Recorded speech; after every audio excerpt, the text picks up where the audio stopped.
Today I will tell you about my trip to London. First I arrived at the airport and waited in line until I could receive my boarding pass. The girl at the airline was very nice to me. She even offered to put my carry-on suitcase in the cargo hold of the plane, but I refused because I was in a hurry and didn't want to wait for my suitcase upon landing.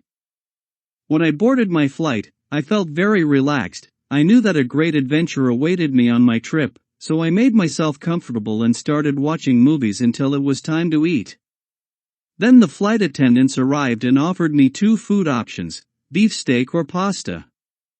At that moment I was stuffed, as I had eaten enough food before boarding the plane, so I opted for pasta and a hot coffee as a drink, since the plane was very cold. Hours passed and my plane landed. I really didn't believe it was such a comfortable flight, without turbulence or setbacks. I got off the plane and went to the main entrance of Terminal 1, because I had to wait for my driver, who would take me to my hotel.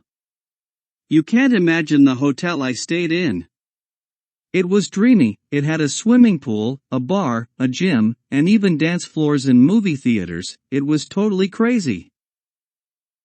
After resting a little in my room, I went out to the streets for a short walk, and you can't imagine those views of London, the very clean streets, and the amazing buildings. I was left speechless seeing how rustic and wonderful everything was.